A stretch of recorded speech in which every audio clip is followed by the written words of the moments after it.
Assalamualaikum warahmatullahi wabarakatuh. Perkenalkan, nama saya Nisa Febrianti dari kelompok 3 dengan NIM 2210 11 20 16 09 ingin mempresentasikan tentang ERP atau Enterprise Resource Solution.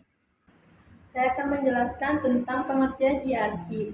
Enterprise Resource Planning atau ERP adalah sistem perangkat lunak yang dirancang untuk mengelola dan mengintegrasikan berbagai aktivitas fungsional dan teknis dalam suatu perusahaan. Sistem ERP ini juga memasukkan aspek sumber daya manusia. Guna ERP memungkinkan bisnis mengumpulkan dan mengatur data bisnis melalui serangkaian perangkat lunak terintegrasi. Software ini memberikan solusi untuk mengelola aspek operasional suatu bisnis seperti keuangan, sumber daya manusia, rantai pasokan, dan lainnya dalam suatu platform terpusat. Oleh karena itu, ERP dapat memudahkan operasional bisnis dengan menyediakan informasi yang akurat dan real-time, sehingga memungkinkan perusahaan mengambil keputusan bisnis yang tepat. Tujuan ERP adalah meningkatkan efisiensi operasional, mengoptimalkan pengguna sumber daya, meningkatkan visitabilitas dan koordinasi, serta menyediakan informasi yang akurat dan real-time bagi manajemen untuk mempermudah pengambilan keputusan yang lebih baik. Sistem ini melibatkan berbagai modul yang dapat disesuaikan dengan kebutuhan spesifik perusahaan, termasuk modul keuangan, manajemen persediaan, produksi, pengadaan, penjualan, pemasaran, sumber daya manusia, dan lain-lain. Perkenalkan, saya Sika Fala Putri akan menjelaskan tentang cara kerja ERP dan karakteristiknya.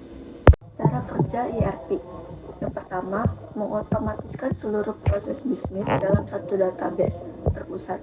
Contohnya, ketika menerima pesanan dari konsumen, ERP secara otomatis akan mengirimkan informasi ke pusat distribusi untuk memenuhi pesanan dengan tepat waktu.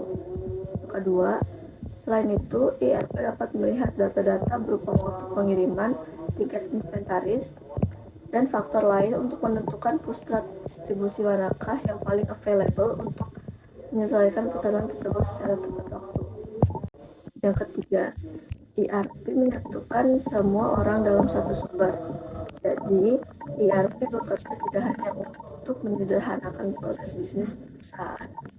Sistem ERP adalah aplikasi yang memungkinkan data dari berbagai departemen dapat dibagikan dan dapat diakses oleh semua orang yang ada dalam satu organisasi.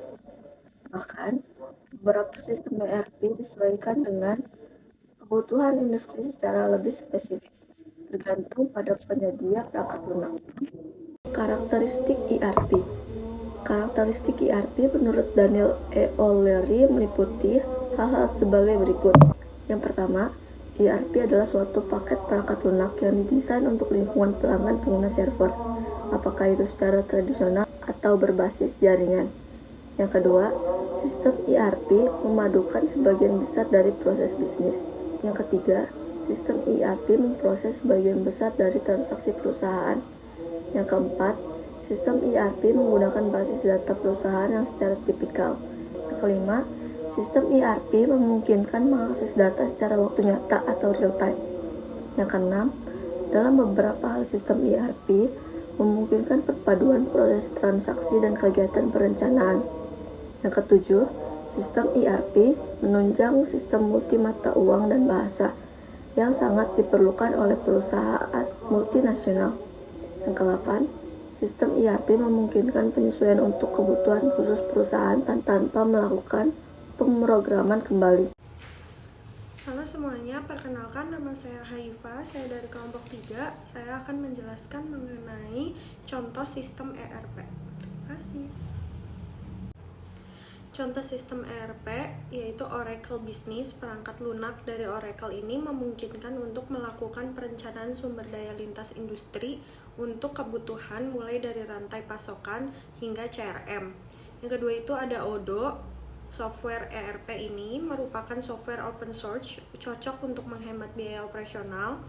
Odoo adalah perangkat lunak yang terintegrasi ke dalam ratusan aplikasi bisnis. Yang ketiga itu ada SAP ERP. Perusahaan ini memiliki pengalaman lebih dari 40 tahun dengan banyak pelanggan menggunakan perangkat lunaknya. Sistem ERP dari SAP ini menyediakan layanan keuangan, manufaktur, dan sumber daya manusia. Yang keempat itu ada Microsoft Dynamics NAV. Tool ERP besutan Microsoft ini direkomendasikan karena memiliki fungsi yang cukup lengkap dari keuangan, supply chain, hingga manufaktur. Yang kelima itu ada NetSuite ERP.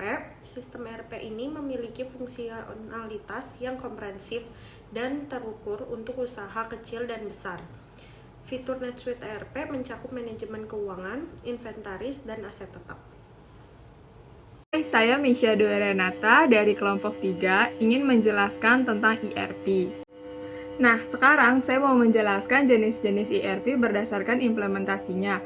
Nah, yang pertama ada ERP on-premise, software ERP yang digunakan secara langsung dalam perangkat di perusahaan. Sistem ini dirancang untuk semua ukuran perusahaan, meskipun mungkin lebih sesuai untuk perusahaan kecil dan menengah. Nah, yang kedua ada Open Resource ERP. Seperti halnya software open resource lainnya, jenis ERP ini memungkinkan perusahaan untuk memeriksa, memodifikasi, dan meningkatkan kode sumber ERP. Adanya ERP open resource, perusahaan mampu menyesuaikan aplikasi agar lebih sesuai dengan tempat kerja. Nah, yang ketiga ada ERP berbasis cloud. Jenis ERP ini tersedia melalui layanan hosting cloud. Opsi ini memungkinkan perusahaan untuk mengakses data secara real time. Selama perusahaan memiliki akses internet, software ERP berbasis cloud umumnya cocok digunakan untuk perusahaan besar. Nah, yang terakhir ada hybrid ERP. ERP ini merupakan sistem perencanaan sumber daya perusahaan yang memadukan penyebaran on-premise dan berbasis cloud. Nah, sekarang saya mau menjelaskan kelebihan dan kekurangan dari ERP. Nah, saya mau menjelaskan kelebihannya terlebih dahulu. Nah, yang pertama, mampu mengelola seluruh aspek pekerjaan perusahaan secara terintegrasi. Nah, yang kedua, ada memberikan informasi yang akurat dan terkini tentang seluruh aspek bisnis kepada seluruh departemen dalam perusahaan. Nah, yang ketiga, dapat meningkatkan efisiensi dan efektivitas proses bisnis dalam perusahaan. Yang keempat, dapat mengurangi resiko kesalahan dan meningkatkan keandalan data. Nah, yang terakhir, kemampuan mengelola hubungan pelanggan dengan lebih baik. Nah, sekarang kekurangan dari ERP. Yang pertama, biaya implementasi dan pemeliharaan yang tinggi. Yang kedua, proses implementasi panjang dan rumit. Yang ketiga, memerlukan pelatihan pengguna yang ekstensif. Yang keempat, perusahaan mungkin diminta untuk menyesuaikan proses bisnis mereka dengan sistem ERP. Yang kelima, ketergantungan yang tinggi pada sistem ERP dapat menimbulkan resiko jika terjadi gangguan atau kerusakan pada sistem.